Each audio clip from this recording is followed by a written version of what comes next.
First ladies come in all makes and models, from hatchback Laura Bush to quarterback Michelle Obama. Or was that silverback?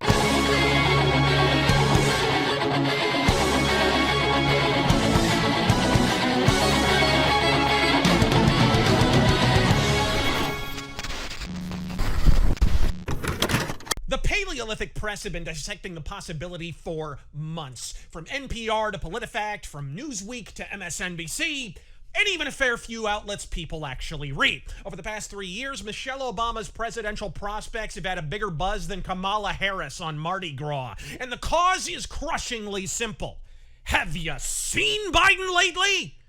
No, seriously, have you? His life alert just went off. President Biden, something the special counsel said in his report is that one of the reasons you were not charged is because, in his description, you are a well-meaning elderly man with a poor memory. I'm well-meaning, and I'm an elderly man, and I know what the hell I'm doing. I've been president. I put this country back on its feet. I don't need his recommendation. It's totally out. How bad is your memory, and can you continue as president? My memory is so bad I let you speak.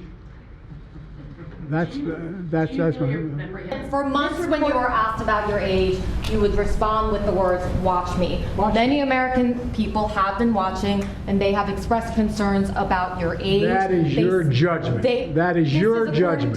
That is not the judgment of the press. They express concerns about your mental acuity. They say that you are too old. And the fact is they made a firm conclusion. I did not break the law. Period. Thank you all very, very much.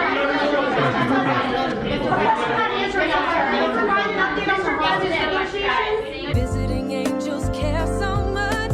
Visiting angels, America's choice in home care. Whether or not the DNC will boof Biden is a question more open than Vince McMahon's marriage. But between Kamala coming out of carbon freeze after 4 years in the White House wine cellar, to press abruptly, inexplicably interested in whether Biden's brain actually functions, if you don't think the DNC have a list of replacements ready that's longer than a Kroger receipt, it may be you who requires the cognitive test. A cognitive test it was recently reported Biden has elected to skip, which may sound bad, especially as you watch Grandpa Poopy Pants turn a simple greeting into a 24-minute fusion jazz scat session. But look on the bright side. At least Biden's finally been elected to something, with poll numbers gradually getting more lopsided than our president's gate, and crises erupting on all of our borders, up to and including the bookstore. Biden and his hapless handlers can post all the cringy Tay-Tay memes they like. The Biden blimp is bleeding hydrogen and headed into a thunderstorm.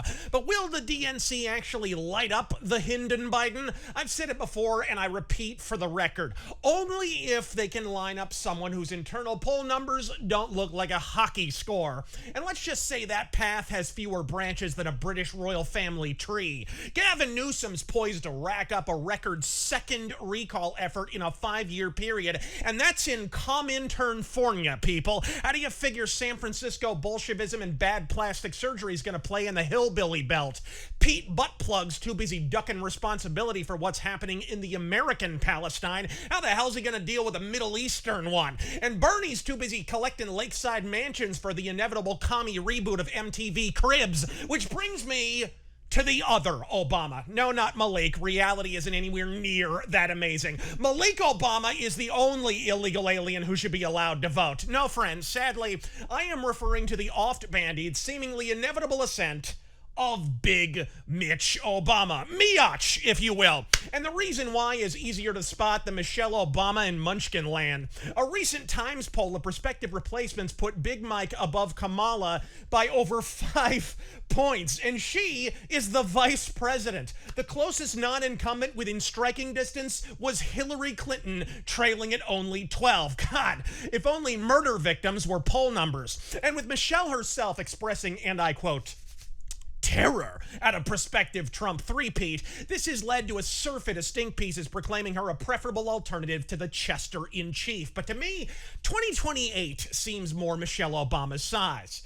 Big and tall. Really break this down. You can supplant Palooka Joe now and run in 2024, inheriting in the process not only a DNC drama of succession, but the cumulative consequences of every stunningly stupid decision your closeted homo husband told him to make for the last 4 years, and face gale force electoral headwinds even the mightiest Facebook fortification has a strong chance of failing to overcome.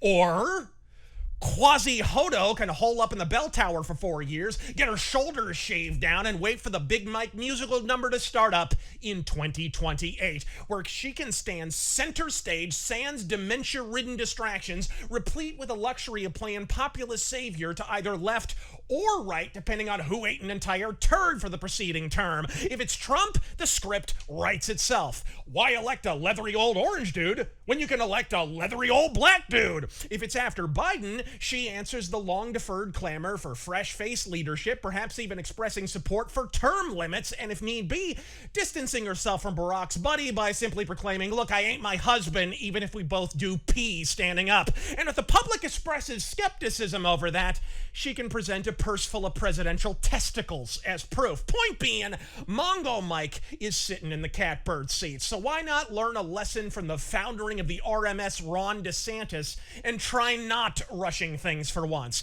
After the three-ring circus of the preceding decade, a former first fella will seem like a proper presidential pick, provided you're unaware of anything she's ever said at any time ever. We've had a reality show president, a peanut farmer president, hell, even an actor president.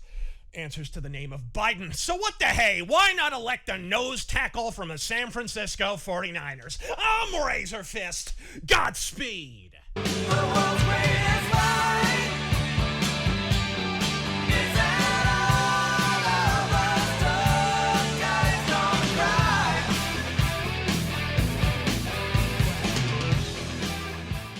Have the picture of her with Ellen DeGeneres, the one, and you know, you can see something like, you know, a dick, you know. Yeah. You know what I'm saying? And you wonder, you know, are you really seeing this? Is it really true? Is it what? So I have questions. Whether Obama is gay, I have questions. Right. You know, it's not like the other But day. you're not certain one way Yeah, or I'm the not other. sure anymore. Yeah. I'm not sure. I can't say she's a man because I haven't seen her naked. Right. You know, But you I haven't didn't seen know her nakedness.